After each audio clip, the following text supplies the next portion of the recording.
बिस्मिल्लाहिर्रहमानिर्रहीम नहमदुहु व नुसल्ली व नुसल्लिमु अला रसूलिहिल करीम व अला आलिहि व अस्हाबिहि व अहले बैतिहि व औलियाए उम्मतिहि अजमईन। क़ाल अल्लाहु तबारक व तआला फिल क़ुरआनिल मजीद वल फ़ुरक़ानिल हमीद लकुम दीनुकुम वलिय दीन आमन्तु बिल्लाहि व रसूलिहि व सदक़ल्लाहुल मौलानाल अज़ीम। हज़रत अल्लामा सैयद रज़ाउल हक कादरी मोनेमी मैज भंडारी चांदपुरी दामत बरकातहुमुल कुद्सिया उलमाए किराम मशाइख किराम यूनिवर्सिटी से आए हुए प्रोफेसर एकेडमिक पर्सनालिटीज और सामने बैठे हुए सम्मानित उपस्थिति, मेरे लिए ये बड़ा सौभाग्य है कि मैं पहली बार इस बड़े दरबार में हाजिर आया और आते ही वृष्टि हो गई, पानी बरस गया। पानी वर्षा होते हुए मैं दाखिल हुआ तो मैंने एक चीज महसूस की कि इस दरबार के पास डिजास्टर मैनेजमेंट है। ये अमन पैदा कर सकता है, ये शांति पैदा कर सकता है, ये परेशान हालों को शेल्टर दे सकता है। इसने वृष्टि में सबको शेल्टर दिया। दूसरे का प्रोग्राम खराब हो जाता, लेकिन इस निगेटिव परिस्थिति में भी, नकारात्मक स्थिति में भी इसने सकारात्मक करके दिखा दिया। ये इस दरबार का बड़प्पन है। ये भी एक बात समझ में आई कि अगर कहीं अमन ना हो तो वहां से लोग भागते हैं, भागो यहां से, अमन नहीं है, चैन नहीं है, शांति नहीं है।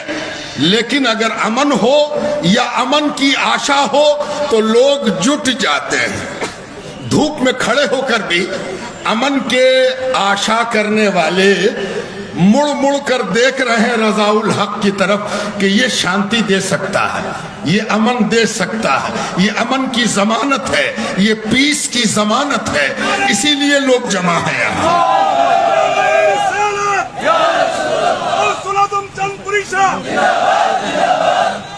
अमन कॉन्फ्रेंस में लंबी चौड़ी तकरीर करने का वक्त भी नहीं है। तकरीरें तो आपने सुन ली, मैं सिर्फ चंद रिमार्क्स देने हाजिर आया हूं। अमन इससे नहीं होता कि हम बहुत बड़े हैं, मेरा खुदा बहुत बड़ा है और मेरा रसूल बहुत बड़ा है। इससे अमन नहीं होता, इससे शांति नहीं होती।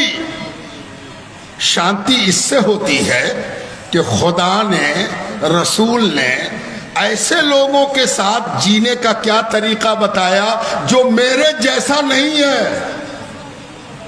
हम गोरे हैं, काले के साथ कैसे रहें? हम मुसलमान हैं, नॉन मुस्लिम के साथ कैसे हम रहेंगे? हम सुन्नी हैं, कोई सुन्नी नहीं है तो उसके साथ हम कैसे रहेंगे? दो तरीका है, या तो जो हमारे जैसा नहीं है उसको मिटा दिया जाए, काट दिया जाए, खत्म कर दिया जाए, है ना। दूसरा तरीका यह है कि जो हमारे जैसा नहीं है उससे अपनी लिमिटेशंस जानी जाए कि कैसे हम रहेंगे और कैसे उसको साथ रखेंगे। आपने बड़ी बात सुनी, मोहब्बत मोहब्बत मोहब्बत। क्यों करें रसूल से मोहब्बत? क्यों करें? मोहब्बत करनी चाहिए, करना जरूरी है, लेकिन क्यों करें? इसलिए करें कि दुनिया को अमन का, शांति का जिसने पाठ पढ़ाया उसका नाम है मुहम्मदुर रसूलुल्लाह। आज जिस दरबार में आप बैठे हो ये सूफियों का दरबार है। सूफी की तालीम अलग है, सूफी का अंदाज अलग है, सूफी के जीने का तरीका अलग है, सूफी का डिजास्टर मैनेजमेंट बिल्कुल अलग है।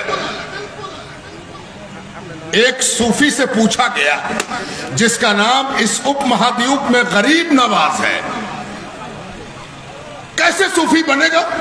सूफी किसको कहते हैं? सूफी की परिभाषा क्या है? गरीब नवाज ने कहा सूफी वो है जिसमें तीन विशेषता पाई जाए, जिसमें तीन गुण पाया जाए, वही सूफी है। आप भी सोच रहे होंगे कि सूफी कौन होगा? जिसके हाथ में तस्बीह हो, माला है ना, जिसके पास कारपेट हो, सज्जादा, नमाज पढ़ने को मुसल्ला हो, वो सूफी होगा? या फिर आप सोच रहे होंगे कि जिसके पास दरबार हो वो सूफी होगा? नहीं, गरीब नवाज ने कहा सूफी वो है जिसमें 3 गुण पाया जाए। पहला गुण क्या? कि सूरज की तरह हो जाए, कि जब सूरज, आफताब, ये सन आसमान में निकलता है तो रोशनी और धूप देने के लिए नाम और धर्म नहीं पूछता। तेरा नाम क्या है, तेरी भाषा क्या है, तेरा रिलीजन क्या है, तेरा बिलीफ क्या है, तू कहां से आया है, बंगाली है कि बिहारी है, हिंदुस्तानी है कि पाकिस्तानी है, चाइनीज है कि एशियन है कि यूरोपियन है। ये सूरज जब निकलता है तो कभी किसी से नहीं पूछता कि तूने आज नमाज पढ़ी है कि नहीं पढ़ी है, खुदा को मानता है कि नहीं मानता है। ये सूरज निकलता है तो इसको अल्लाह ने ड्यूटी दी है, खबरदार जो नजर आए सबको रोशनी देना, सबको सूरज की तरह धूप देना। गरीब नवाज कहते हैं पहला गुण वो है जो सूफी बनाता है कि सूरज की तरह हो जाए। दूसरा गुण क्या है? कि जो नदी बहती है, मैं अभी गुजर रहा था तो कर्णफुली नदी मुझको मिल गई।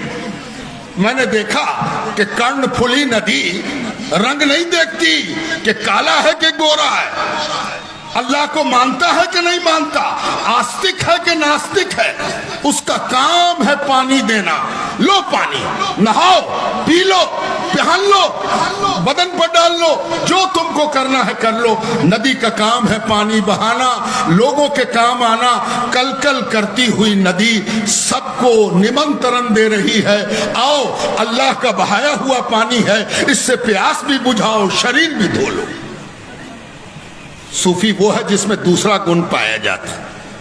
तीसरा गुण ये है कि सूफी धरती के समान होता है। धरती, ये जमीन जिस पर आप चल रहे हो, जिस पर आप बैठे हो, इस जमीन ने भी कभी आपसे नहीं पूछा कौन भाषा बोलते हो, मल्टीलिंगुअल हो या सिर्फ अपनी मातृभाषा बोल पाते हो।